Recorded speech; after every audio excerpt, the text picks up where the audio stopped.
Very good evening, everyone. Welcome to day 4th of Public Administration Test Series Mentorship program. From this test onwards and the next 2 days, the questions will be focusing on the important part of the syllabus, the administrative thinkers. I hope you guys are aware of this and following through. So today, um, the 5 questions that we have taken up for discussion, for which the orientation was given yesterday. So the first question for today. Okay, the first question, Henry Fayol. So Henry Fayol, you must have been aware of, is known for administrative management.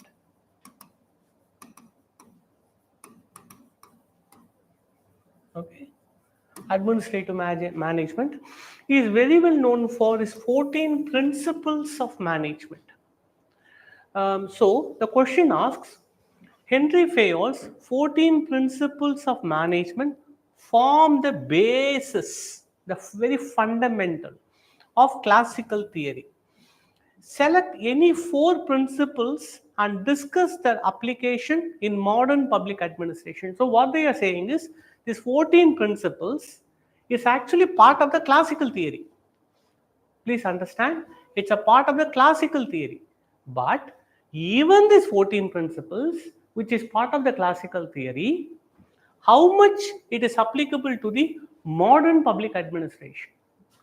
You can take any 4 of these principles and argue for its application in the present times.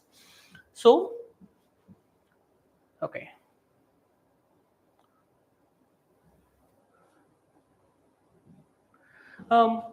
Introduction. It's always better to talk about how can we give introduction for this, because they are talking about the relevance. Okay, see, please understand what the question is about. The question very fundamentally asks about the relevance of the old for the new. How the classical theory, the old one, is applicable for the modern public administration, the new one. How the old is applicable for the new one. So, if you reflect that in your introduction, it would be a good way to start. You can start by any way, the way and style that you prefer, but I will say this will be one of the ideal way to start, because that addresses the core aspect of the question. Okay, so introduction. I always say that in public administration, the thinkers and their works has to be mentioned in your answers as much as possible. That has to be the part of your preparation. So Henry Fayol and his work on general and industrial management. This is the only work he has done. General and Industrial Management, 1916. It is in this book he proposed 14 principles of management. And the 14 principles in this time, look at the time 1916. This was a time when the private sector was booming in the in the Western countries, particularly USC. So these 14 principles, it was originally designed for private sector. He didn't thought about public sector. He formulated these 14 principles ideally for the private sector initially. But the principles are so universal, the principles are so common that it seamlessly transitioned into the realm of the public administration as well. It has been integrated into the public administration such that it is relevant even now. Just for extra information, what are these 14 principles? I have given this list here, the 14 principles. The 14 principles I have given it here: division of work, authority, discipline, unity of command. It goes like this. You can take any 4 and argue in the answer. For my convenience and what I feel, I have taken division of work, unity of command, equity, and aspirant decorps. I have taken these 4 for the discussion. Okay. So, Fayol's principles. What is the main aspect of the Fayol principles? The 14 principles. I have taken the two, and the first one is division of work. So, what is fundamentally the division of the work is? The idea of the division of work, it actually emerges from Adam Smith, who is usually called as the father of modern economics, in his work, The Wealth of Nations. It is in this book, Wealth of Nations, in 1776, that he introduces the concept, the division of labor. The division of labor is such that, just think, a company which makes pencils. So somebody has to procure the wood, somebody has to procure the graphite, somebody has to make and shave the wood, somebody has to shave the pencil, and then someone else has to integrate the wood and the graphite, and somebody else has to pack it, somebody has to transport it, market it, sell it. Can one person do it? No.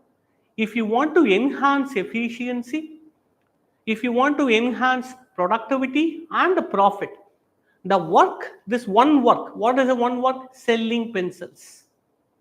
It has to be divided into many parts. So this is what fundamentally called as division of work. So division of work, which was originally given by Adam Smith, later taken on by many thinkers. The most important is Fayol, division of work. But in this division of work, the most essential consequence of a division of work, it means, let's say one job has 14 parts. Somebody is buying wood, somebody is selling the pencil. So there they become specialized. You know which wood is good, one person knows which wood is bad, which to buy, which not to buy. So division of work inherently means specialization. So what he is saying here is the division of work advocates for specialization of tasks, because only through the specialization of tasks that enhances efficiency and productivity. This is also reflected by Max Weber.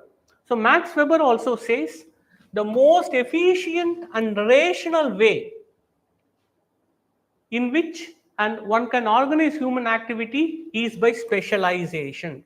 Specialization is the most efficient and rational way in which one can organize human activity.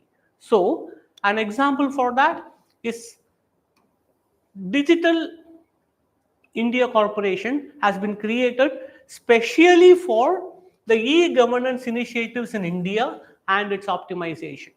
So this is one example. For example, let's say why you need to create a special corporation called as Digital India Corporation for the scheme. You can run the scheme with the existing ones. Then the existing ones are not specialized. The task is not clearly mandated. So here they create a special organization with a special task.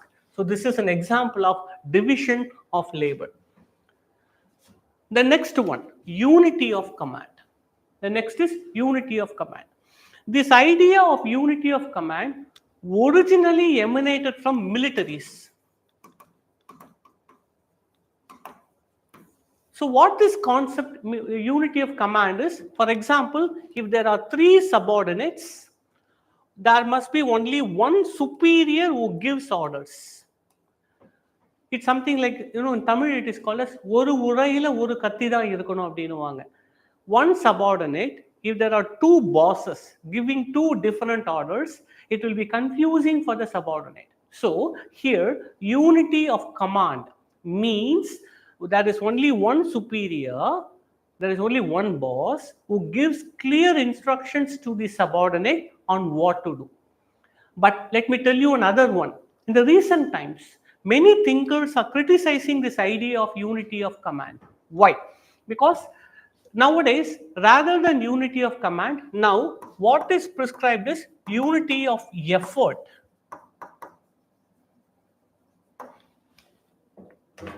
It is not the unity of command which is preferred, but unity of effort seems to be more more conducive to administration. So unity of command, what is the application in the modern context? Let's say, for example, we have minister, a union minister of a particular department, let's say. So this minister serves as the chief of the command, in which all the other officers follow the task mandated by that official. So an example of a unity of command is everywhere in the administration. So why it is? What is the relevance? Why we need a unity of command? One important thing is for maintaining hierarchical clarity. You cannot have many bosses. So hierarchical clarity, and second, accountability. An example we can cite for unity of command is Pradhan Mantri Awas Yojana. Okay, in Pradhan Mantri Awas Yojana, there is a clear instructions from the central government down to the local administration on who is eligible under the scheme, who is not eligible under the scheme, how the funds are dispersed, how the accountability is fixed. All this is drawn from the central until up to the local government. So which means there is a unity of command running here. So that's what unity of command and its application to the present day administration. The third one is something very common. You also would have heard about it. It's Esprit de Corps, the mantra of Indian Administrative Service. So Esprit de Corps, means team spirit. So team spirit. Please understand here, usually classical theories. Okay. The classical theories of administration were usually criticized for being too mechanistic, okay, for being too dehumanistic, for not being understanding and having an idea on group behavior. Remember, classical theories do not focus much on group behavior within the organization. It focuses on individuals, individualism. Individualism is a mantra of the classical theories. But this is not entirely true, because there are some aspects of group dynamics. We can find it in classical theories also. A good example here is Esprit de Corps, because in the 14 principles of management, Fayol says one of the principles is Esprit de Corps, which means team spirit, which means it explains the importance of team spirit and the unity among the workforce.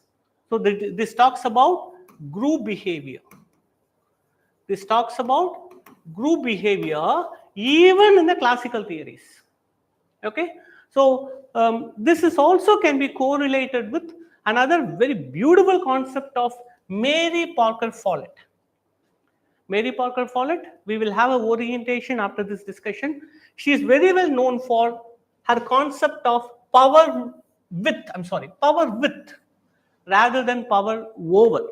Okay, see, power width means collaborative power. Power over means, see, power over, somebody is forcing you. It's a coercive power. But this is collaborative power. They are equally placed.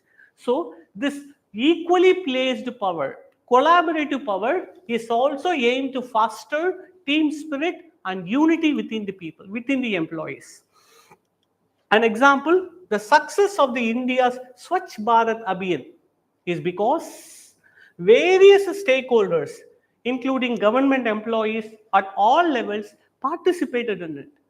Right from the Prime Minister till to the local ward member, they have engaged in the activities as a team spirit. So that was one of the reasons why it was successful.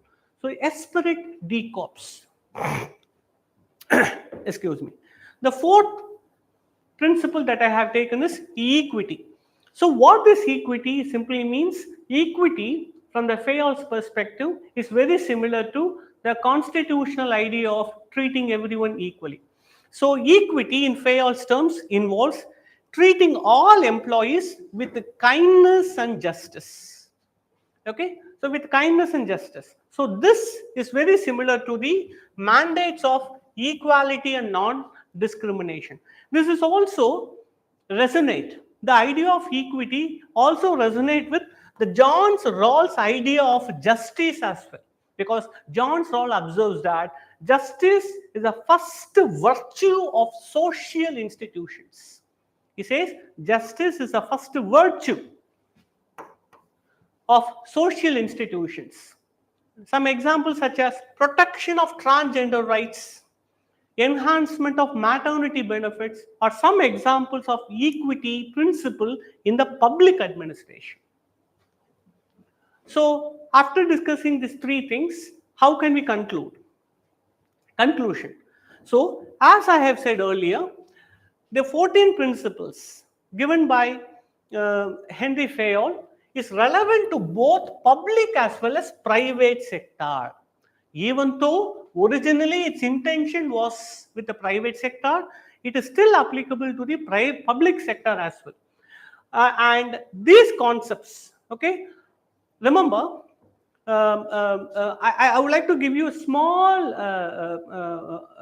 overview. What is a small overview is, you take scientific management. You take a scientific management of Taylor, it talks about low level management. Okay. You talk about Weber, theory of bureaucracy. It talks about middle and senior level management. Okay. So this focuses on process.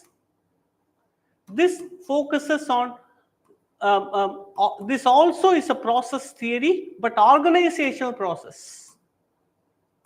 But when you talk about Fayol, it also focuses on middle and the senior level management, but it focuses on structural aspect of an organization. Fayol's idea focuses on the structural aspect of an organization. Why I'm reiterating it here? Because the Fayol concepts are actively applied in the structuring. That's the reason I'm saying it here. So Fayol's idea is reflected in structuring, implementation, and also cultural practices of today's public administration. So these principles, it enhances efficiency, it ensures cleaner accountability, foster a cooperative work environment, it also upholds the constitutional ethos of equality and justice. That would be the way to conclude this answer. Let's move to the question number 2.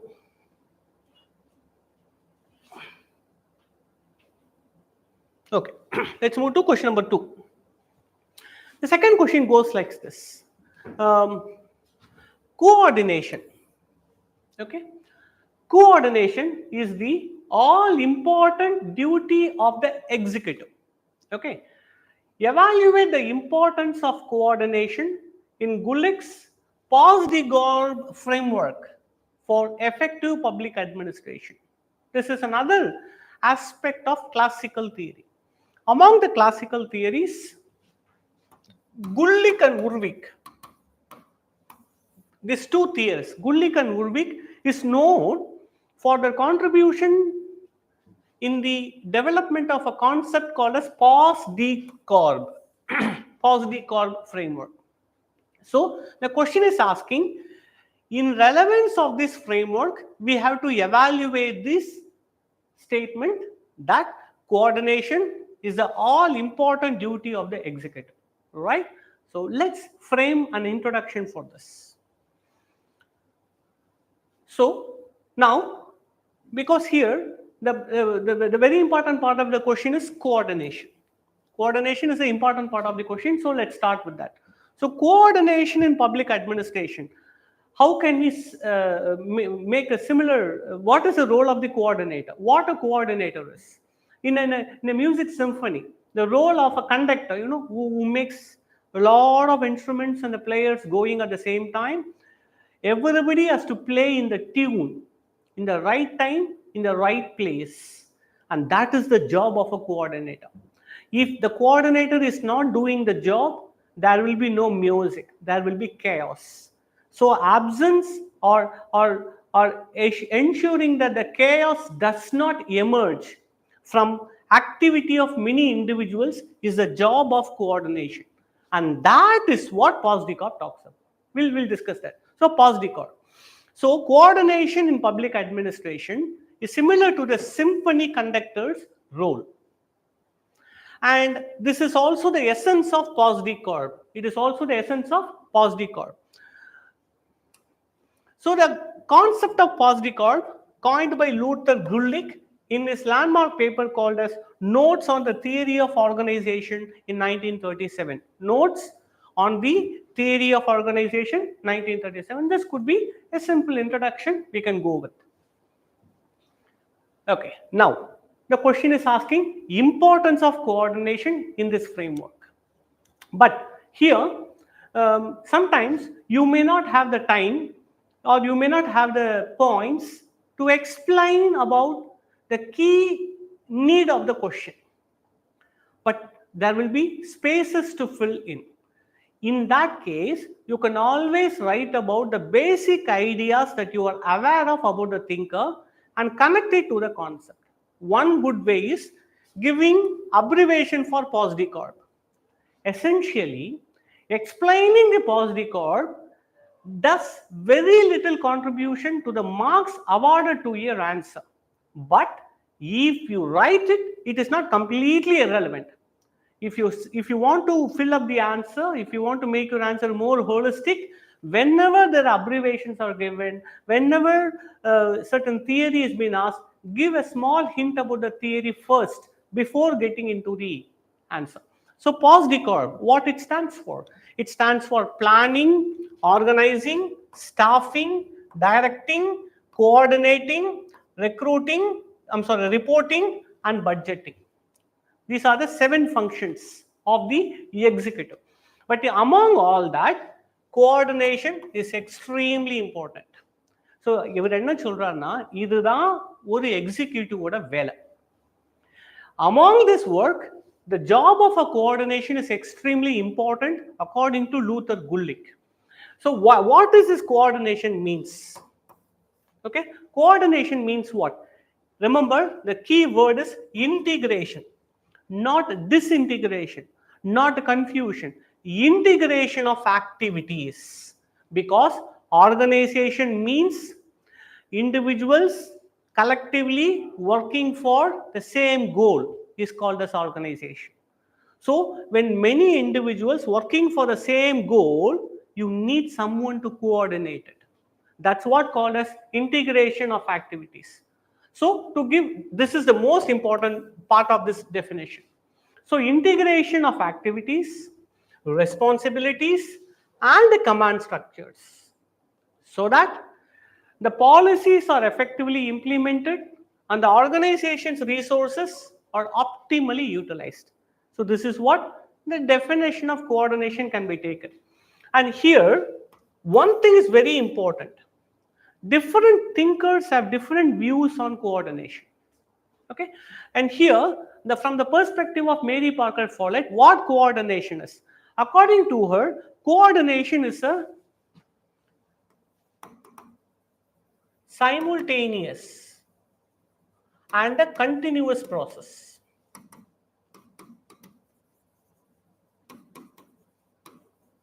So coordination is not something which is known at the end of an activity. Coordination is the one which is seen at the beginning, during, and at the end of an activity. So she says it's not a post process. Coordination is not a post process. Okay. Now, what is its importance? So far, I have explained only about the coordination. What is its importance? The first one, integration of various government agencies. Integration of various government agencies, because without the integration, coordination is not possible. It is here, take up the role of cabinet secretariat or chief secretary of a state. So the role of a cabinet secretariat in union government or the role of a chief secretary in the state government is the role of a chief coordinator. So why we are talking about the chief coordinator? Why it is needed? Because government is a complex entity.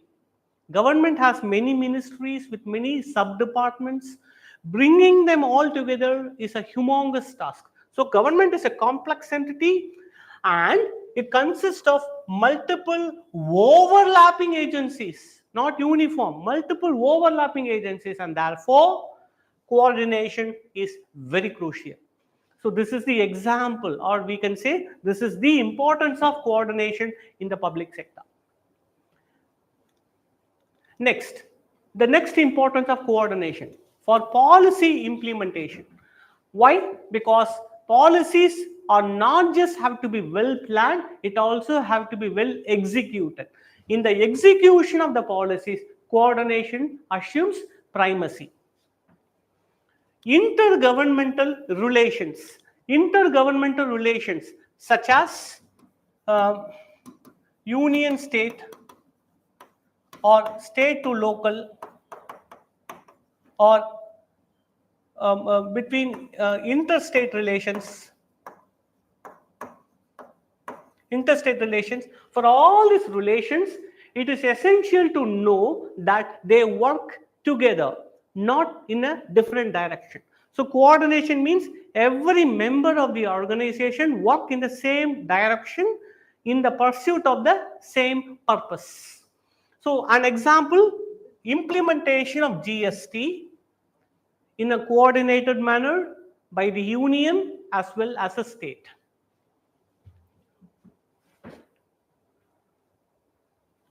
So contemporary relevance. Okay, this coordination, we are talking about coordination, but understand this coordination, we are talking from Pause the Curve of Luther Gulick. But how is it relevant now? Just close your eyes and say, isn't it coordination relevant now? Even though this Pause the Curve theory was told in 1937 in his papers on the theory of administration, even now it is relevant. So contemporary relevance. What is the use of the contemporary relevance? First thing, now the modern governance, okay, is driven by the technology.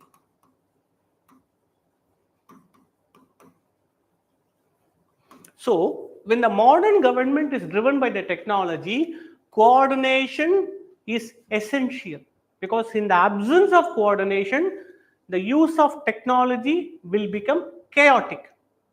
The use of technology will be counterproductive. So coordination is very essential for the modern governments. Second, an example for that is smart cities mission. Okay, the smart cities mission implementation in India requires coordination between municipal corporations, urban development authorities, and also the local communities for harmonious execution. In addition to that, the UN approach to the actualization of SDG goals, Sustainable Development Goals by 2030. So, how can all the nations in a synchronized manner reach the goal as enunciated by United Nations unless there is coordination among them? So, coordination not only within the state but also between the states is very essential for these international goals and commitments. Coming to the conclusion, so I have told about the importance of coordination from different perspectives. Coming to the conclusion, I have taken once again the views of Mary Parker Follett. Mary Parker Follett emphasizes a new idea of a conflict resolution. Conflicts are natural. Conflicts are normal occurrences in the day-to-day affairs of an organization. You go to an organization, you see from the morning till they close the office, there will be some or the other conflicts. So conflicts are not problematic. Conflicts are not unnatural. In fact, conflicts are a natural occurrences in an organization. But the point is, how do we resolve it? Remember, there are conflicts every time. Even today, there is a conflict between opposition and the ruling party, not ruling party, the chair of the Lok Sabha. by giving some references to the emergency. But the point here is conflict is very natural in any organization, legislature or even judiciary or even an executive. But here she gives a very beautiful idea of that called as constructive conflict resolution. And you know how this constructive conflict resolution can be done? She is giving the idea of integration. Integration, maybe we'll discuss that later. Integration in administrative setting, that's very crucial idea what Mary Parker Follett says. Integration. Otherwise, we resolve the conflict by domination. What are the ways in which we resolve a conflict? One, we dominate or we compromise. But both are wrong according to Follett. What Follett says? No, let's integrate. So that idea of integration for the constructive conflict resolution given by the Mary Parker Follett is the reiteration of the idea of cooperation. Second, now challenges are complex and interconnected in the present days. Challenges are not simple, they are extremely complex. For example, train accidents in Indian railways are not simple, they are very complex. So challenges are complex and interconnected, and therefore in such times when the challenges are complex, the role of coordination in public administration has been very precisely reflected in Gully's post-Sticot view, cannot be forgotten, cannot be overstated. So that way we can end our discussion for this particular question. Let us move on to the third question. Discuss the key principles of neo-Weberian state. Neo means new or reformed. And Weberian state refers to bureaucracy. So, discuss the key principles of the neo-Weberian state and explain how it modifies the traditional Weberian bureaucratic model. That is something called as old bureaucracy. And all the criticisms about the old format has been something known to you guys. It is very rigid, it is very structural, it is very hierarchical, it is very unresponsive. That's old. But they want to change it to a new format. That new format is what called as neo-Weberian model. Please here understand. Let's talk about one important point here. Remember, just imagine a time in our present day where bureaucracy can be eliminated, can be abolished.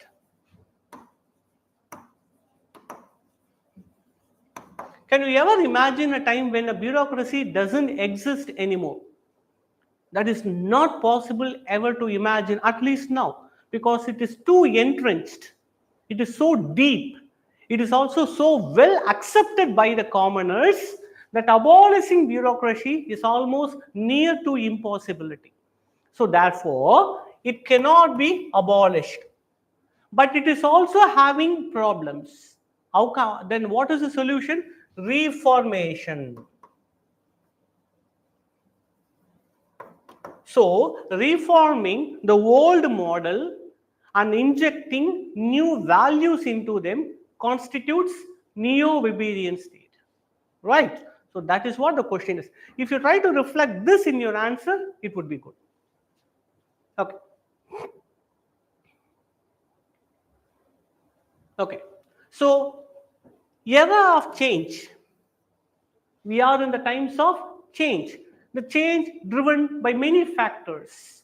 The factors such as globalization, the factors such as technological revolutions, not on decadal scale. We are talking about technological changes on day-to-day scale, because what was yesterday, today will be something new. So, day-to-day technological revolutions, not decadal or century. So, globalization bringing greater changes, very fast-paced technological changes, second problem. And third, evolving demands of the citizenry. Citizenry is also slowly evolving and unpredictable. So it's an era of change. In this era, revisiting the old version is needed. We cannot live with the old model, we need to revisit it. and the revisited version is Neo-Weberian state. So Neo-Weberian state, what it is? It's an adaptation to meet the changing demands. I told you it's changing, right? So it's an adaptation to meet the changing demands. That's what it is. Let me tell you in a very simple way. What the change we are talking about? Very generally, old bureaucracy, usually it is value free. It is value free. But the modern public administration needs values. But also understand, this old bureaucracy is not something of from the head to toe, the worst idea that one could have created. No. Bureaucracy has its own strengths. There are few disadvantages, but generally, bureaucracy is good in some senses. It is not entirely evil. In fact, I can even call it as a necessary evil. Bureaucracy is a necessary but evil. So it has some good as well as some bad. So in the NWS, one of the bad it has no values. So what NWS does, Neo-Weberian state, it takes all the good, keeps it. It adds something new. So keeping the old of bureaucracy, adding the new things to make it better is Neo-Weberian state. It means blend. Remember, the word is very important, blend. It's blending of the classical features along with contemporary public administration landscape. That constitutes Neo-Weberian state. Okay. So what are the key principles of the Neo-Weberian state? The first one, reaffirmation of the state. This reaffirmation of the state, it means what? What is the role? What is the purpose of the state? The purpose of the state is not to follow, is not to make and follow rules. No, it is not. The real purpose of the state is promoting the public interest and ensuring social equity. So this is what called as reaffirmation of the role of the state. NWS does it. Second, public service orientation. Sir, then what was in the old model, in the old bureaucratic model? It was process orientation. Also, it can be called as rule orientation. But now, under the new Weberian state, it is public service orientation, not the old one. So it's a public service orientation. So it focuses on improving service delivery. How? Remember, how it improves the service delivery? By a change of perception.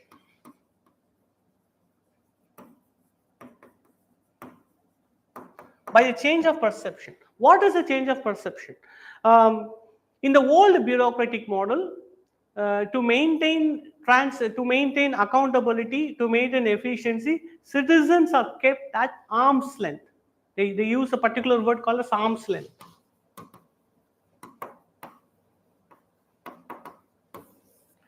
Citizens are not allowed to participate in the decision-making process. So, but now it's not that, but integration and the participatory decision-making forms what is called as public service orientation. It's not arm's length, but by becoming a stakeholder, by becoming a partner in the decision-making is what the second one is about. The third one, professionalism and expertise. This is professionalism and expertise actually is not a new value, it's not a new feature, it's already been present in the old bureaucracy. The next one, strategic capacity. So strategic capacity means, remember, not just capacity but strategic capacity. So strategic capacity for what? To steer society towards desired outcomes. So outcome orientation.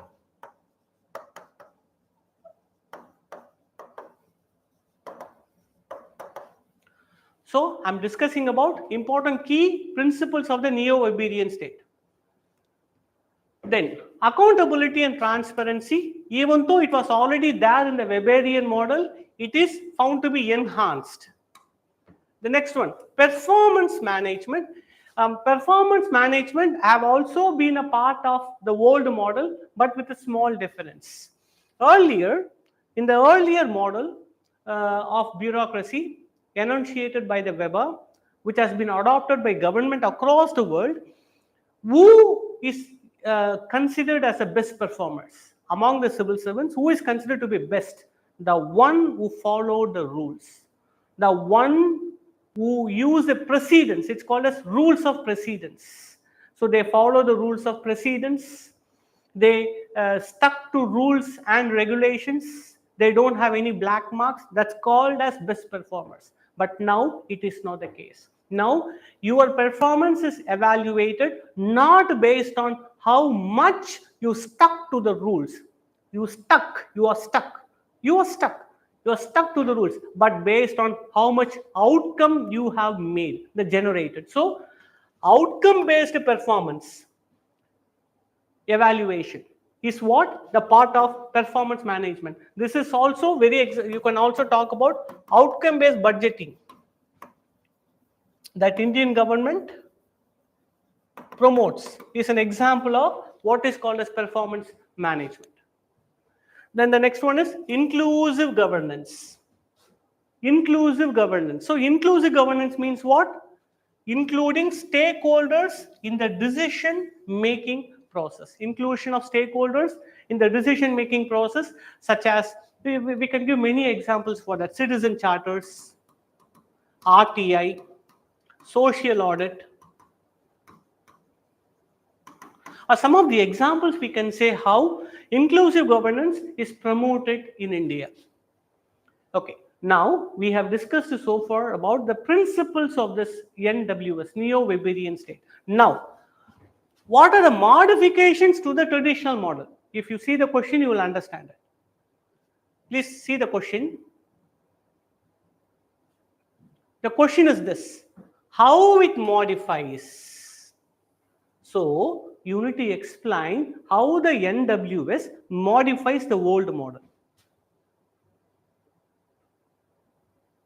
Okay, how it modifies? What are the modifications? One, from rules to results. That's the first modification. Second, citizen-centric approach.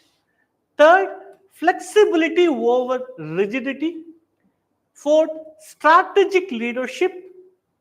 5, enhanced professionalism, not just professionalism, because professionalism, please understand, was already there in the bureaucracy. But this is enhanced professionalism and integration of NPM elements. What is this integration of NPM elements? NPM means, remember, market principles. NPM means competition. Okay? NPM means outsourcing. NPM means managerialism. So NPM simply means market. The market forces, bringing the market forces into the public sector is what integration of NPM elements is. Shall I give you a good example of this NPM? Lateral entry scheme.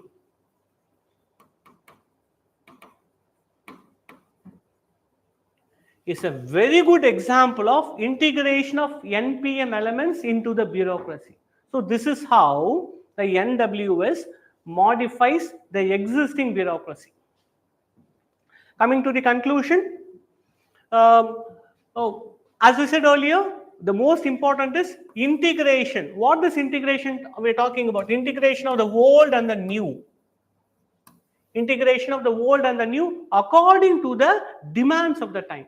Second, as societies continue to evolve, okay, and face new administrative challenges, there are new challenges emerging. And we should not forget, we are now, after 10 years, we entered a coalition era. So with India entering a new age of a coalition era for the next 5 years, there are going to be new administrative challenges. So in this context, the principles of NWS, New Weberian State, it provides the tools necessary to ensure that governance structures remain effective, efficient. Sir, effective, efficient, ஏற்கனவே இருந்தது தான். Remember, நீங்க இங்க என்ன புரிஞ்சுக்கணும்னா, What are the old values? What are the new values? This effectiveness, efficiency have already been there in the bureaucracy. But not only that, what needs to be done? Effective for what? Efficient for what? It needs to be aligned. So, effective and efficient aligned with the democratic aspirations of the people. That is most important. That's what new Weberian state does. So, already Weberian state was already considered to be efficient. In fact, according to Max Weber, the most efficient ideal model of an organization is bureaucracy. According to him, no other model will do good. So it is efficient. But efficient for what? In following rules. But now that is not needed. It has to be aligned with the democratic aspirations of the people. That is what new Weberian state does. So it means what? Tradition, the old, meets transformation. So neo-Weberian state means it's a time when the tradition meets the transformation in the service of the public. So that way we can conclude our answer. Fourth question. Impersonality. Okay, impersonality. Personality means, you wouldn't believe it if I tell you what is the original meaning of the word personality. You actually wouldn't believe it. You know what persona means? Personality is derived from the root word called persona. Everybody is having their own personality, right? You have your own personality, I have mine. But the word persona, the root word of personality means mask. But when I actually understood what it means, I was really shocked to know that. Because everybody is having a mask. The mask of who you are. The identity you have, this is my identity of personality, But actually it's a mask. But here what they say, no mask. Impersonality means no mask. No personal values. No personality, no personal values. That's called as impersonality. So impersonality is a hallmark of Weberian bureaucracy. Analyze the advantages and disadvantages of this feature in the context of public administration. This impersonality, they are asking us to analyze the good and the bad. Let's talk about it. Okay, introduction. What can we give introduction for that?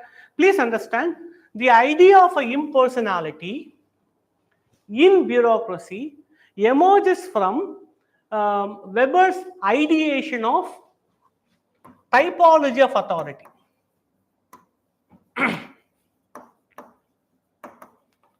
So according to the typology of authority given by the Max Weber, there are three kinds of authorities.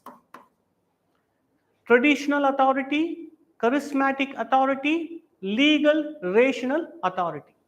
But when you say traditional authority, second, charismatic authority, and the third one, legal, rational authority, the both traditional and the charismatic authority are driven by personalities. It's a personality driven authority. But legal rational authority are driven by rules accepted by the members. It is not also rules enforced. It's a rules accepted by the members. It is a rule which rules you.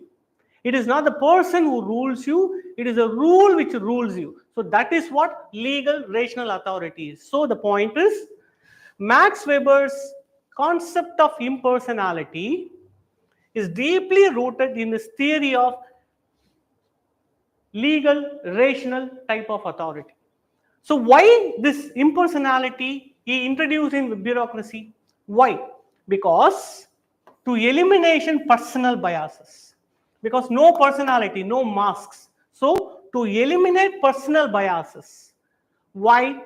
Why we need to eliminate? Because personal biases illayo. Only when the personal biases are removed from the decision making process, we can say that decisions are based on universal rules rather than individual discretion or nepotism.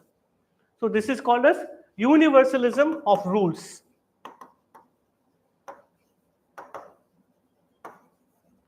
So impersonality introduces universalism of rules in organizational affairs. And also the next one, impersonality also means objectivity, not subjectivity but objectivity. So impersonality is also linked to the concept of objectivity, right? So this can be introduction for this. Okay, now the question I have asked is, what are the advantages? Remember, most of the problems, most of the beautiful moments in the in the human history, and also the worst moment of the history are due to personalities. So therefore, this personality is considered to be the root cause of both. It's a both boon and a bane. Personalities. Ivar enna pandrar, he wanted to make organization effective. He wanted to make organization neutral. So what he wanted to do? He wanted to remove personalities. So advantages of personalities shall be seen from this perspective. What is the first advantage? It introduces objectivity and fairness. An example is direct benefit transfer scheme. In the direct benefit transfer scheme under PFMS, Public Finance Management System, there is no discrimination. It is a rule which decides who are the eligible beneficiaries and they will receive the benefits, they will receive the subsidies. So it introduces objectivity and fairness, not based on personal biases. The second one, it also introduces predictability and stability. Where there are rules, there will be predictability, because rules gives predictability. So therefore, a good example of the predictability is the All India Service Contract Rules 1968. Because this All India Service Contract Rules 1968 is common to all the members of the civil service. It doesn't discriminate. There are no biases in that. So it gives predictability and the stability of the members. The third one, efficiency in decision making. Impersonality brings efficiency in also in decision making. How efficiency? Because it removes personal considerations. It removes personal considerations.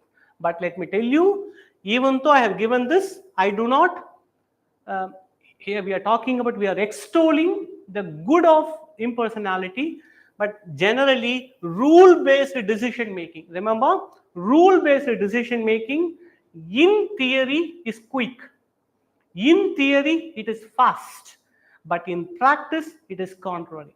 It is considered to be time consuming. It is also considered to be very delayed process. But நம்ம பொதுவா theoretically பேசுறதுனால it is considered to be quicker. The next one, protection against corruption, because rule-based organizational functioning reduces discrepancies and discretionary authorities. And by the removal of this discretion in the execution of the authority, it can help in the protection against corruption as well. That is what Robert Merton also explains here, that impersonality helps in maintaining integrity and ethical standards within an organization. Remember, impersonality helps in maintaining integrity. Robert Merton observes. Okay, now coming to the disadvantages. Okay, what are the problems? The first problem, the rules.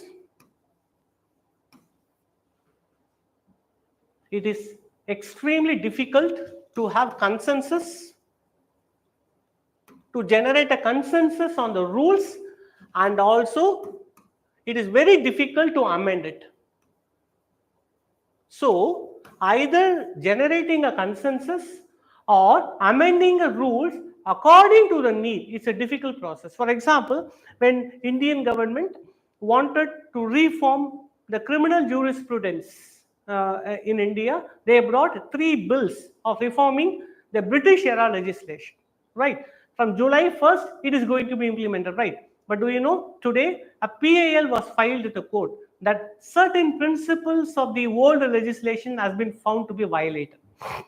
in terms of bail extension, in terms of denial of bail, in terms of police custody. There are a few other controversial things. Remember, it is not easy to bring a consensus, let alone amendment. So point now, rules vanduduchina, it's very difficult to change. But times are changing. But changing the rules is difficult. So what's the consequence? Rigidity. Because everybody works according to rule, but the rule is very old. Now what they will do? So the first thing is there's a lack of flexibility. So when there is a rule-based decision making is carried on, it results in lack of flexibility. It creates a rigidity to the bureaucracy. This is one of the main criticism of bureaucracy. It does not adapt to changing conditions, or it doesn't treat unique cases uniquely. It treats unique cases generally. This is the problem with the bureaucracy. The next one, dehumanization of services. Because here the rules, I already told you, it is not the human factor, but it is the rule that which rules.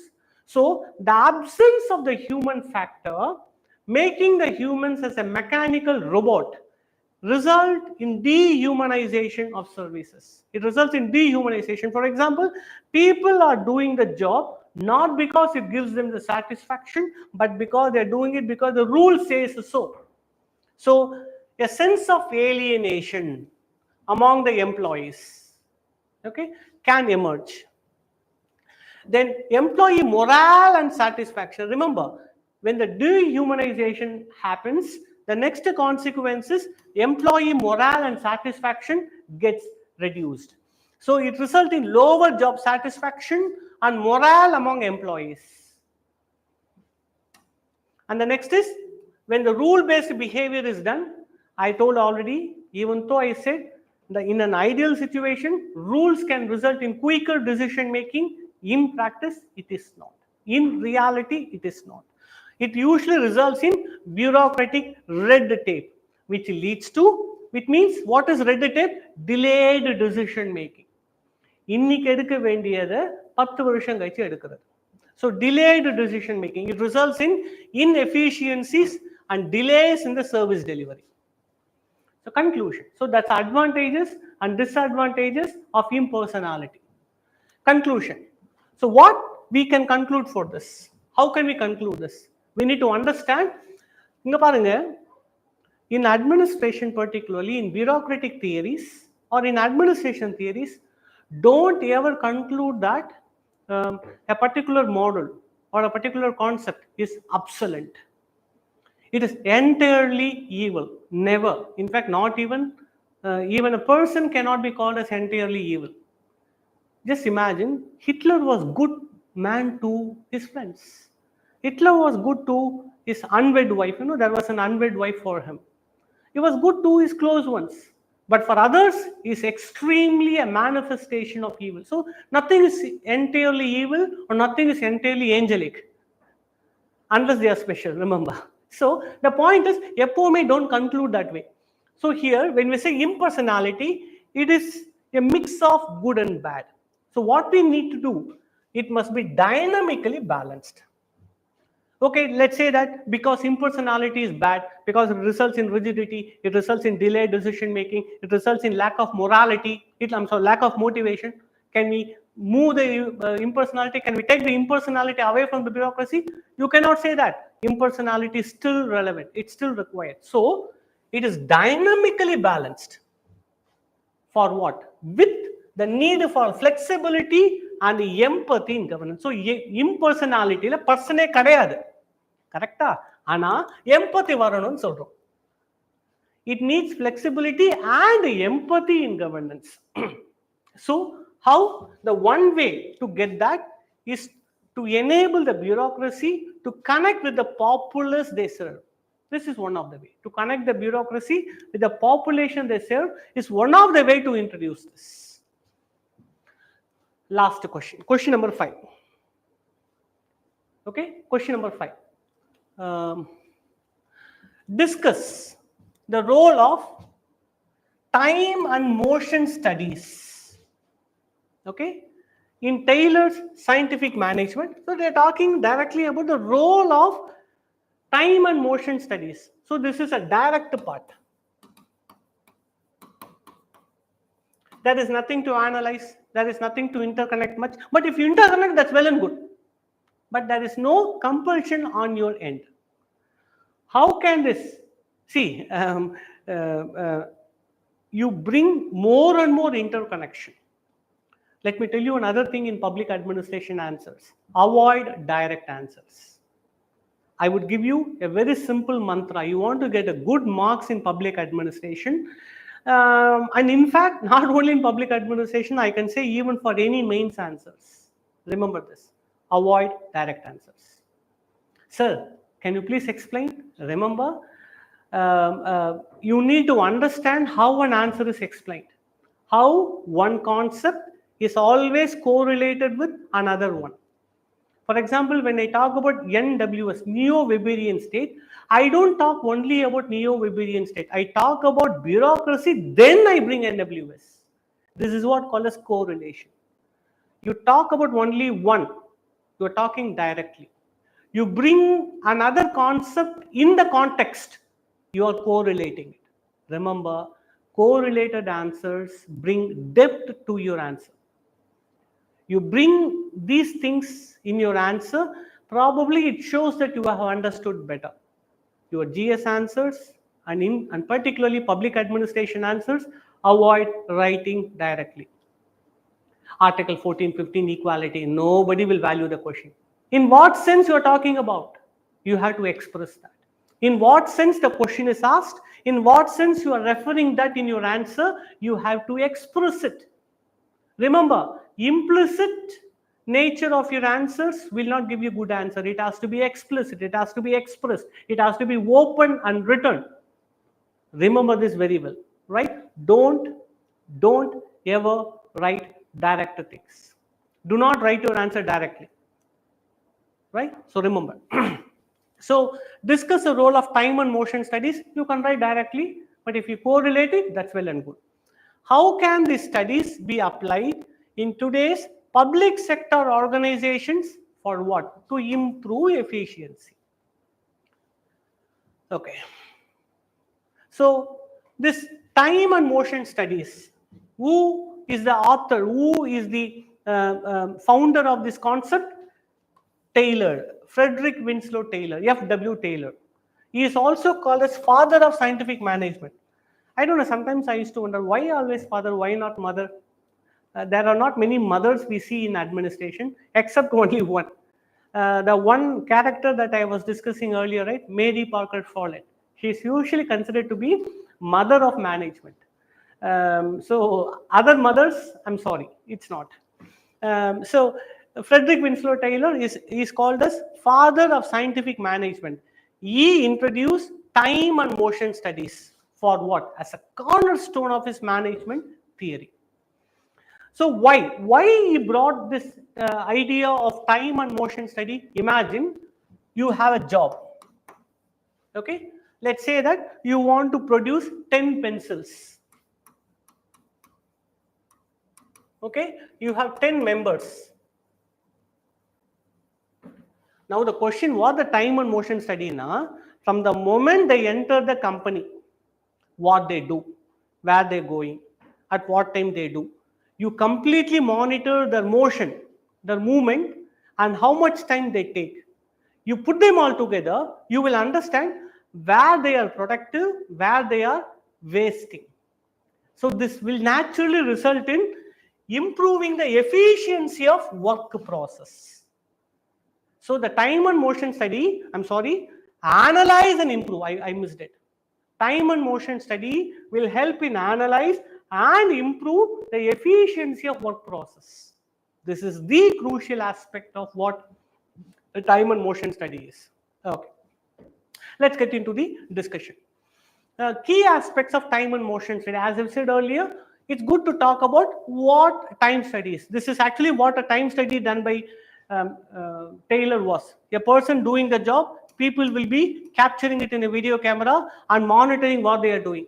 They are doing this, even a single movement is monitored because they don't want wastages. So that's what called as time and motion study. Very, very, very, very a very accurate monitoring of every movement and the time it takes. உங்களை யாராவது இப்படி photo இப்படி video camera வச்சுட்டு என்னெல்லாம் பண்ணுறீங்கன்னு பார்த்துட்டு இருந்தா how do you feel? Like a CCTV camera, that's an old version of CCTV camera, you know. So the point here is this person feels insecure, isn't it? They feel very monitored, they feel being observed all the time. That's one of the problem of the time and motion studies. But okay, that apart. So time study, what the time study? Time taken to perform each task, that's time study. Why they are doing it? To establish standard time for each task. So once we do that, you will know how much time each task takes. Then you can fix a standard for that. So it is measuring the time taken to perform each task, and the purpose is to establish standard times for each task. Motion study, what is it?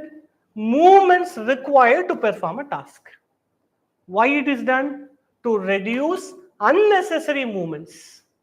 Appo inga establish standards, here unnecessary movements are reduced. It means it increases efficiency. Okay, what is its role in the scientific management? What is the role that it does? One, standardization, as I said earlier, efficiency and productivity, training and supervision. Why? Because once we fix standard, remember, training is easy. Without fixing the standards, training the members of an organization is almost a partial academic exercise. So only after the standards are fixed, training and supervision will become possible. And the last one is incentive systems. There also standard is important, because one person makes 10 pencils per minute. This is a standard. If a same person makes 15 pencils per minute, they had made 5 pencil extra. They can be given incentives for the 5 extra pencil. If the same person is making only 5 pencils per minute, they will be penalized. So incentive system also depends on the standards. So by fixing the standards of the work process, the time and motion studies created a lot of changes in the management. Standardization, efficiency and productivity, training and supervision, and the incentive systems. Now application. Now coming to the application. What is its application in the present today's public sector organizations? The first example I have taken is healthcare sector. An example, there are many researches being taken on, and based on a recent study in Haryana on how the community health workers, okay, are doing, it helped in an improved service delivery. It was based on research in the year 2023. Similarly, it also known to improve administrative efficiency in the auxiliary nurse midwives. And it also helped in an improved public service delivery. For example, like a Passport Seva Kendra. Passport Seva Kendra had manifoldly improved their delivery mechanisms because they had done time and motion studies. Okay, coming to the conclusion. Time and motion studies, it's still relevant. It is highly relevant for the modern public sector organizations. So this idea can be adopted for various sectors, from healthcare, from administration of public services and education, so that public sector organizations fulfill their mandate more effectively and efficiently. They can do the job better. So with this, we come to the end of the 5-question discussion.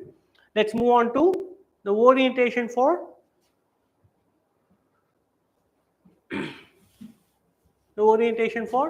tomorrow's test, day 5.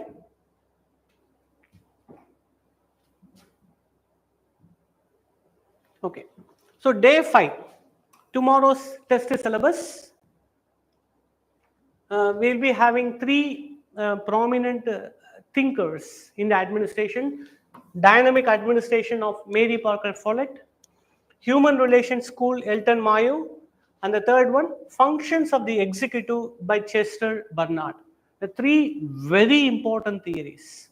In fact, every theory is important, But they are more, these people are more important. They are also more interesting also. As I've said earlier, as I'm going to see now also, and tomorrow also I'll say that, I don't have the liberty of time to discuss about these theories in detail. I'm just giving you a overview. Probably if you see this video once or twice to take down the important terms, it will help in your answer. That is the purpose. Okay. So Mary Parker Follett, one of the prominent lady character, a women character in the ground, in the domain of administrative and management studies. She is one of the prominent women. Others are mostly, it's dominated by men. So there itself, she is very successful. She was a woman. And one beautiful quote that she has said, unity, not uniformity. See how revealing it is. In fact, if you read Mary Parker Follett, she seems always philosophical and deeply spiritual.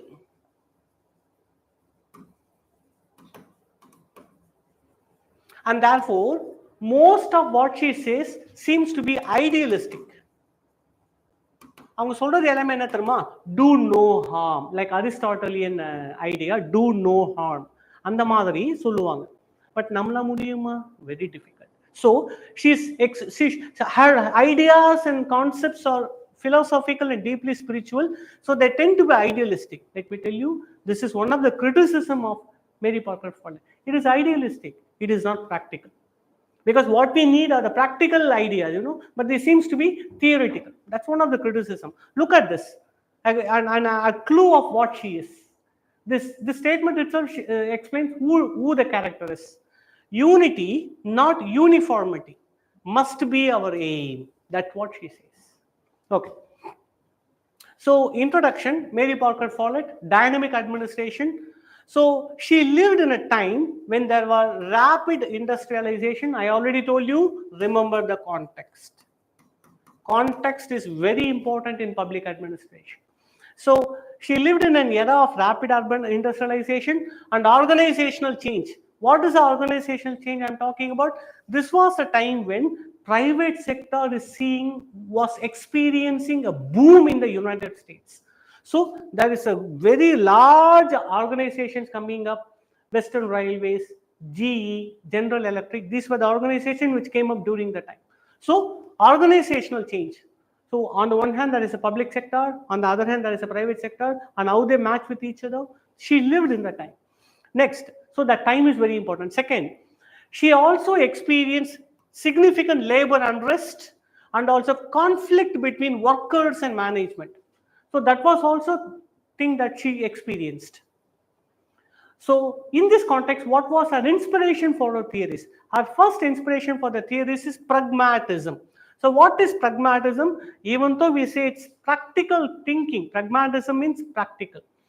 But actually, if you ask me, her theories are very high spiritually oriented. They're not very practical. So, but even though she says, from her viewpoint, she is considered to be, what is pragmatism? Practical thinking and the solving of a problem through knowledge. So practical thinking and the solving of problem through scientific approach to knowledge. That's what pragmatism means. So that's the first inspiration. The second is what is called as progressive era. She also is inspired by the growing empowerment of women and the increasing role of women in multiple sectors, including administration. So that was the next one. It's called as progressive era, characterized in the in the early 20th century, progressive era of US, early 20th century. Then also she's experienced in social work. When we say it's experienced in social work, two things she understood. Informal groups. Second, community involvement. Because working in social work, informal groups, she understood how it works. Second, she understood how community decision making takes place.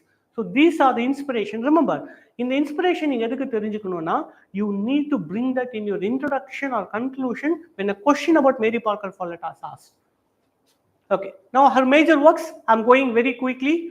What are important major works she has done? This is one book she has written, The New State 1918. Second, Creative Experience in 1924. This is the most important, one of the most important work by Mary Parker Follett. And the last is Dynamic Administration, which was published after her death. Posthumously it was published, Dynamic Administration. The three works. What are the important concepts? The first concept is concept of power.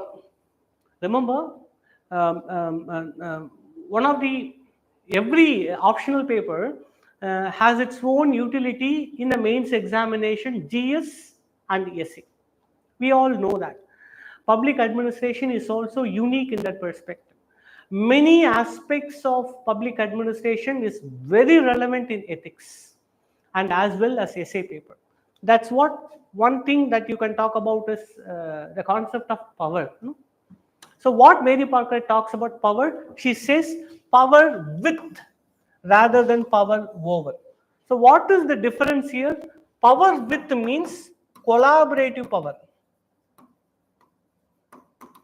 Also means shared power. Collaborative power means shared power. But here power over means coercive power. So she is talking about a new view of what a power is. Power with and power over. And what she calls as a power with means, she says power as a creative force. According to her, power is a creative force. How it emerges? That emerges from the interaction of people working together with a mutual respect and dialogue. When the people with mutual respect and dialogue, when they interact with each other, a new power that emerges. That power she calls it as power with. The second major contribution is conflict resolution. How to resolve a conflict. As I said earlier, any conflict between between individuals or within the organization, between the individuals or within the organization, conflict can be resolved by through three methods, either by domination or by compromise or integration. So in domination, one wins and the one loses. Correct? You dominate one, the one who dominate wins, the one who is suppressed is lost. So the one who is lost is grudgingly waiting for the next chance. Compromise. In compromise, both gain something and both lose something. I lose something, I gain something. So here also it is not entirely satisfactory. But when we say integration, it's called as win-win situation. But integration is not easy, even though she prescribes. So what she is saying is there are three ways to resolve a conflict: by domination, by compromise, and integration. She also mentioned that attaining domination and compromise is easier, but getting integration requires a truer understanding of the conflict. Because only when you understand the conflict truly, integration is possible. So she is saying about it. So that's what her theory on conflict resolution is. Very, very important theory in the present times, whether it's the political conflicts or moral conflicts that one faces. This seems to be one of the great way forward. Her third contribution is group dynamics and organizational structure. Group dynamics. So she also emphasized about the importance of groups in the workplace. Importance of groups in the workplace. What she's saying here is she says that organizations should operate as a communities. You remember her inspiration? Because she was inspired that she brought the idea of a communities within the organization. You please understand how organization usually functions: hierarchical. It functions in a hierarchical mode. But what she's saying, hierarchical means it goes like that. But she's saying community based. It's not vertically segregated, it's horizontally distributed. That's called as community. So she prescribes organizations to run as a communities with integrated social and psychological aspects. So this is what she called it as group dynamics. The next contribution, management as a profession. Now we have MBAs at all. But the time she was living in, there were no specific profession as managers. But even though there were managers, they were not trained, they were not educated about what the role of the manager is. They have no idea, but they were doing managing. That's even now there are things that happens like that. Without having an idea of what the role of a manager, things does. So here the point is, she says management as a profession. Okay, so she says that management should be treated like a law or medicine. Management should be treated as a law or a medicine. But this is where I have one question. Any individual with a degree of any discipline can become an IAS officer. And the primary role of an IAS officer is to manage the affairs of the state, right? But IAS with any discipline having no knowledge about public administration, our subject, or management science, how they can become better administrators? They receive 1 year plus another 1.5 years of practical training, but would it be sufficient enough to infuse the intricacies of administration? So in that way, I have my own qualms, I have my own concerns about this, but still, not generally, because I also is not a management student, but still, I'm actually one who's graduated from science, but still, she says management should be treated like a profession. So effective management, what she says, it requires, this is also very important. She says it requires a combination of skills and knowledge. Not skill alone, not knowledge alone is enough. It needs a combination of both the skills and knowledge. And another important idea she says is, what is the concept of a manager? She says it's a role of a facilitator. What the manager assumes the role of a facilitator, not an authoritative figure. It is very much applicable to the idea of IAS. So the role of an IAS is the role of a facilitator, not someone with the authority, not someone with the power. Okay, and then we come to the what is called as dynamic administration of Follett, and something it's very difficult to explain all that within the short time. So management as a creative, what are the important aspects of dynamic administration? I'm going to give you only the important things. Management as a creative process, not as a routine one. Second, integration of interests. Okay, integration of interest rather than conflict of interest, it has to be integration of interest. Third, circular response. Circular response means to and fro movement of communication and responses. Then power with, not power over. I explained this already. So coming to the criticism, what are the criticisms against this? I already told about the criticism earlier. One, idealism and a lacking of practicability. Second, Jeffrey Pfeffer and power dynamics. You know, she was talking about power with rather than power over. You remember that? அது சொன்னாங்களா? ஆனா என்ன சொல்றாங்கன்னா, it's an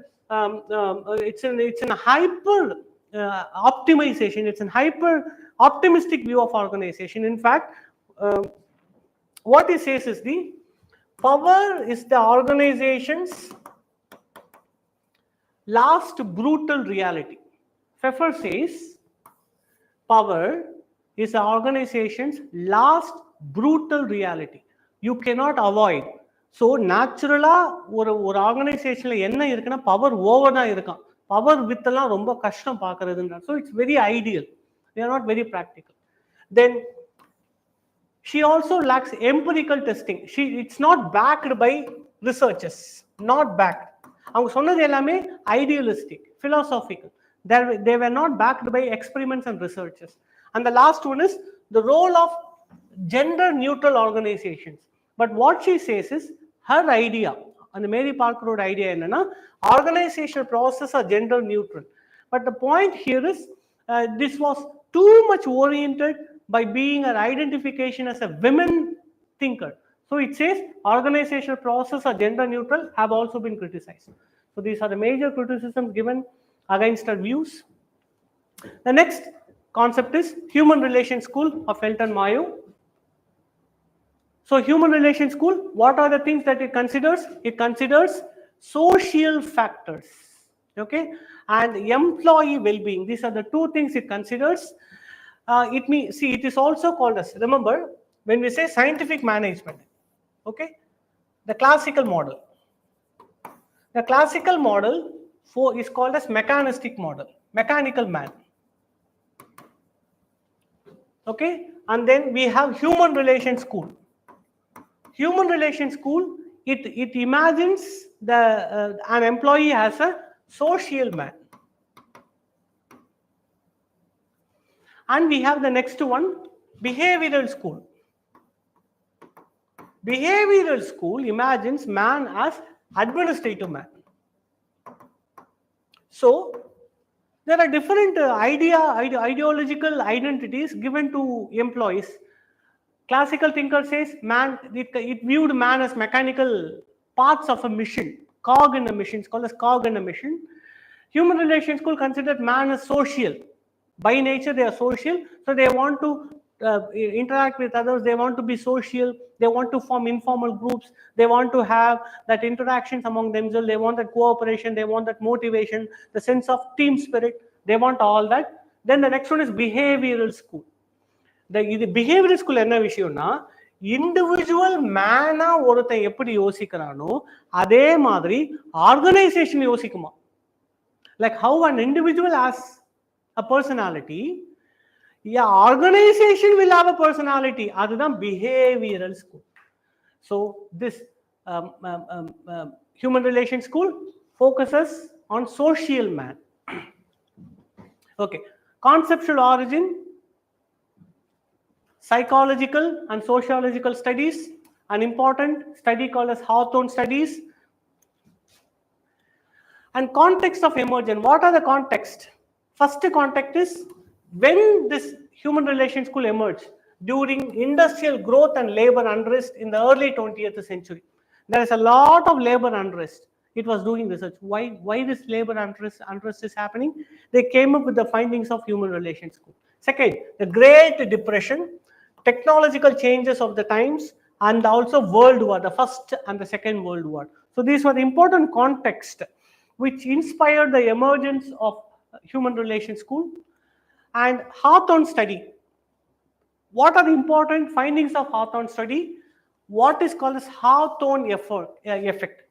The Hawthorne effect enna theriyuma, like how people are becoming media savvy, looking at the camera everywhere they go. And I'm not talking about any particular person, enna thappa nanikuda, na yariyum kuripittu pesala, but we are always camera sensitive, photographic sensitive, you know, we always have that.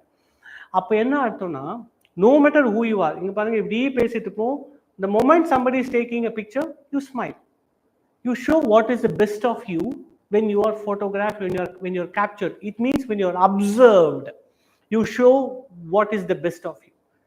இதுதான் Hawthorne effect. For example, you have an employee who is not a good employee, who is not very efficient, who is lazy. But the moment you observe the person, they start to show that the manager is concerned about it, the manager is somehow interested in me, they will try to do things good.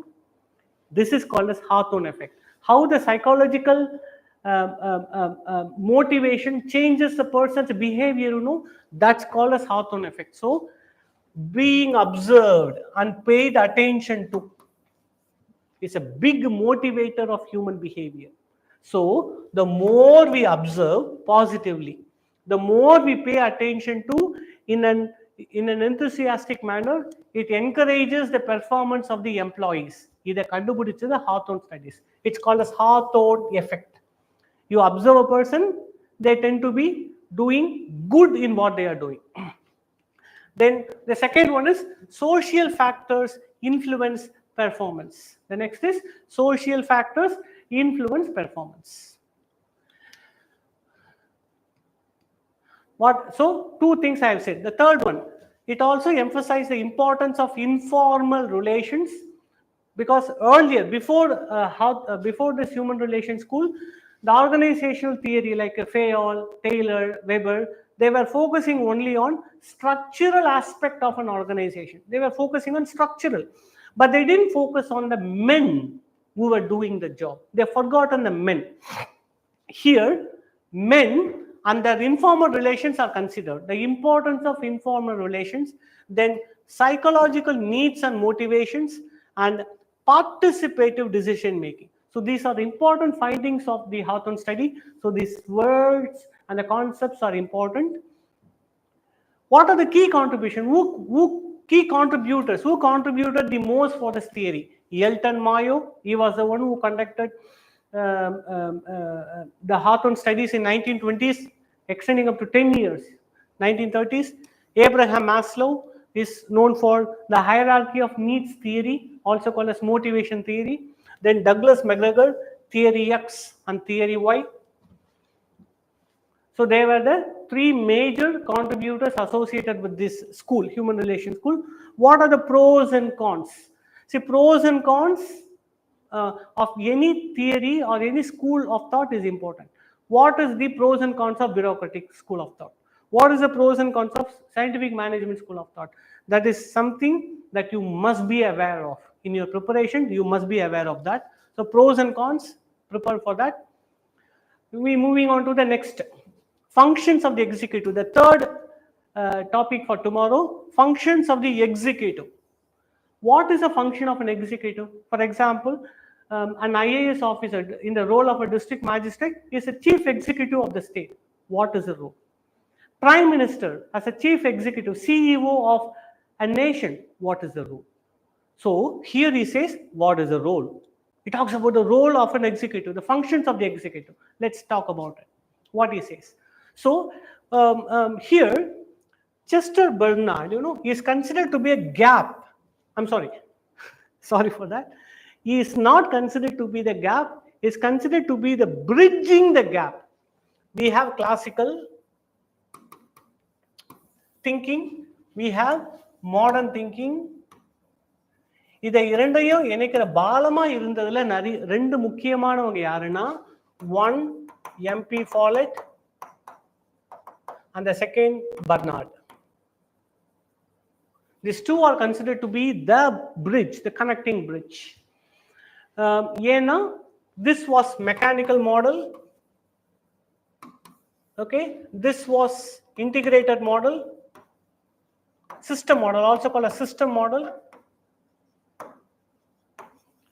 இது ரெண்டுத்தையும் connect பண்றது என்னவா இருக்கணும்? Psychological and as well as behavioral. அதை கொண்டு வந்தவங்கன்னா இவங்க. Okay, so Chester Bernard, what is the important work that he has done? He has written a book called as Functions of the Executive. That is a topic name. So that's what we are discussing about. And what are the key concepts in this theory? Okay, see, remember, it's very, it will take at least 2 or 3 classes to explain Chester Bernard in detail with examples. I cannot do that. It's very difficult. So what he talks about, the most important, for our relevance, I'll say, he is saying what is called as acceptance theory of authority. Also called as theory of acceptance. Usually what is authority? The one with the power sanctioned by law or sanctioned by tradition. That's called as authority, right? The one who has a power, to coerce, to force another person to submit to their order. That's called as authority. Authority means you can make the other person to do things even though they don't want it. Even though they are not willing to do it, it's called as authority. Which means you are forcing your power on another person. This is called as, okay, I don't want to use the word. It's not right. So Chester Bernard comes here, he says, no, authority cannot be like that. He says, a person will follow your order only when they accept your authority. For example, you go in the street, you say, you go and talk to a random person, you buy me vegetables, you think that person will heed to you? You'll say, hey, go man, why should I buy for you? So only when the person accepts your authority, they will do. This is called as theory of acceptance. So far we thought authority means something that is forced on the others. But Chester Bernard say, no, it is not forced, it's accepted. It's called as theory of acceptance. So it's also called as bottom-up authority. These are the words that you need to use. And acceptance of theory will be possible only upon 4 conditions. The first condition, comprehend. நீங்க சொல்றது அவங்களுக்கு புரிஞ்சாதான் நீங்க சொல்றது அவங்க கேட்பாங்க. நீங்க சொல்றது அவங்களுக்கு புரியலனா how they will do what you are asking. So comprehension. Second, consistency with organizational objectives. Third, consistency with the personal interest. And fourth, capability. அவங்களால செய்ய முடிஞ்சாதான் செய்வாங்க, otherwise they won't do it. So only when the 4 conditions are met, the theory of acceptance will become possible. The next one, he also brings another very beautiful thing called as zone of indifference. Another concept he brings called as zone of indifference. It's something like this. Let's say this is a person, okay? I'm an employee. This is the zone.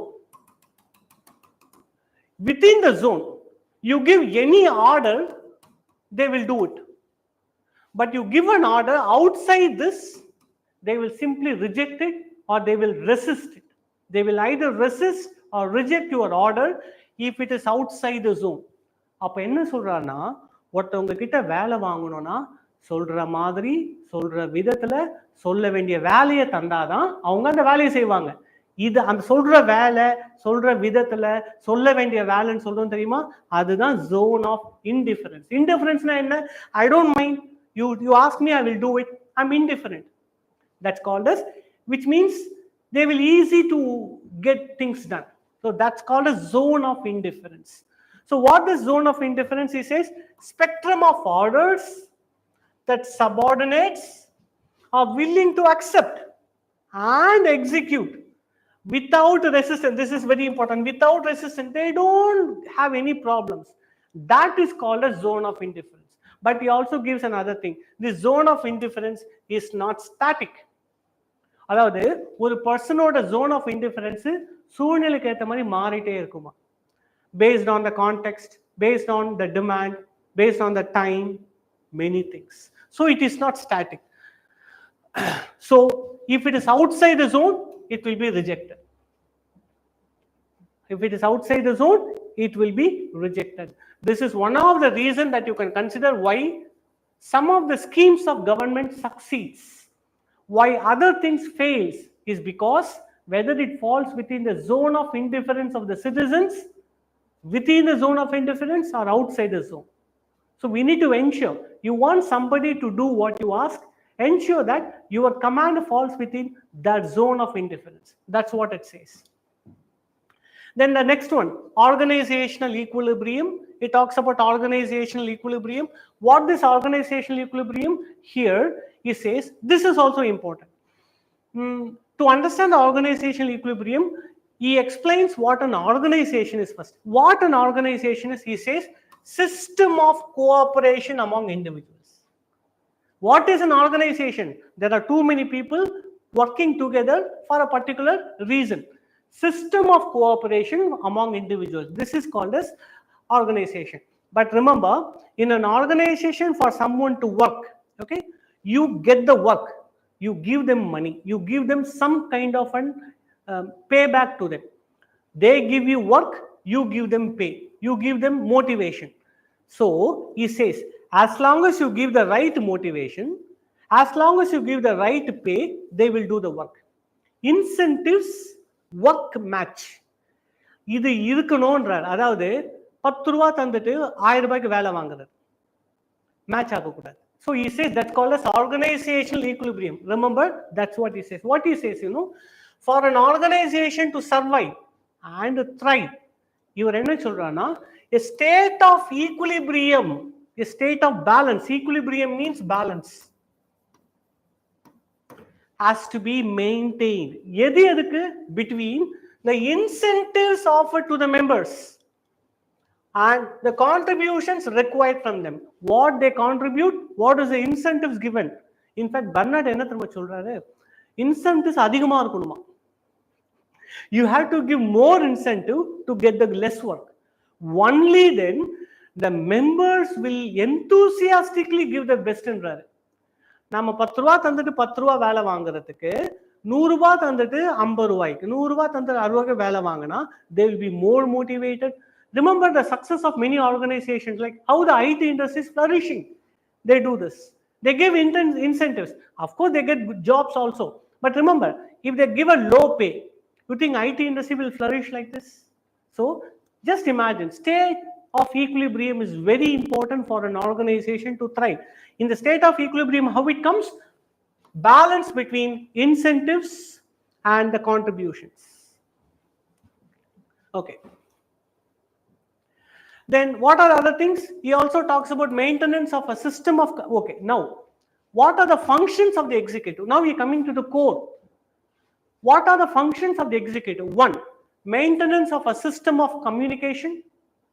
Second, securing essential services from individuals. It means வேலை வாங்குறது. Securing essential services from individuals. 3, formulating and defining purpose. இது யாரோட வேலை? எக்ஸிக்யூட்டிவோட வேலை, not the work of the members. It is the executive, the head has to have that purpose. 4th, establishing and maintaining a system of coordinated activities. So this is considered to be the essential functions of an executive. Coming to the last, criticisms. What are the criticism against this?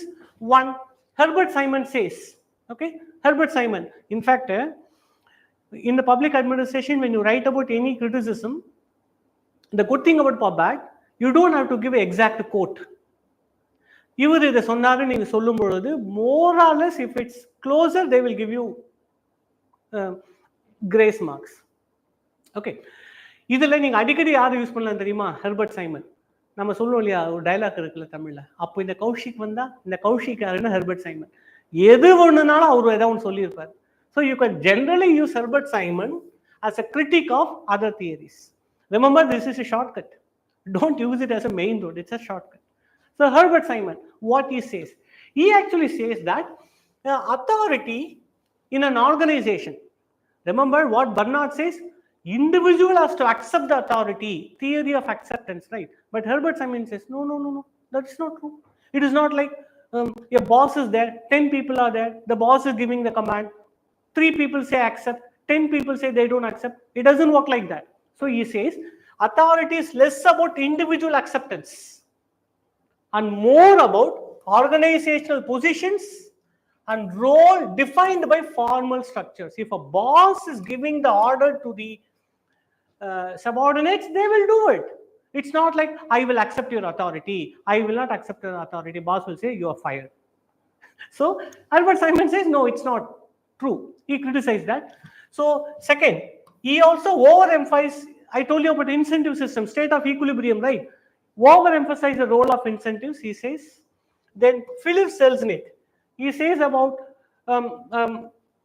it emphasizes the potential for informal organization to resist management goals. He says that according to Bernard, the group dynamics has to be maintained by enriching informal groups. Okay, by strengthening informal groups. In fact, Chester Bernard என்ன சொல்றாருன்னா, ஒரு ஆர்கனைசேஷன்ல informal குரூப்ஸை Nourish பண்ணி cultivate பண்ணணுமா, because they act as an important channel of communication. நீங்க type பண்ணி leave சொல்றதுக்கு முன்னாடியே எல்லாருக்கும் லீவுன்னு தெரிஞ்சிடும்.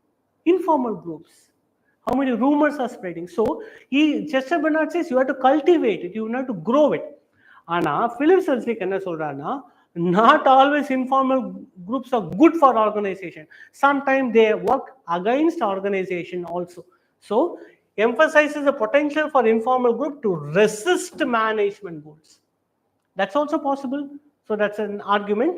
And also James March, okay, he says that it will complicate phenomena. The thing is, the Chester Bernard idea of decision making is overtly simplistic. The criticism is it's a very simplistic model of decision making. So this is what the criticism of Chester Bernard is. There's so much that we can talk about this, but time, paucity, and no, in the course ennuvo adha nama pannanum. So I'm trying my best to give to help in your preparation and to help in your guiding your preparation for the next test tomorrow.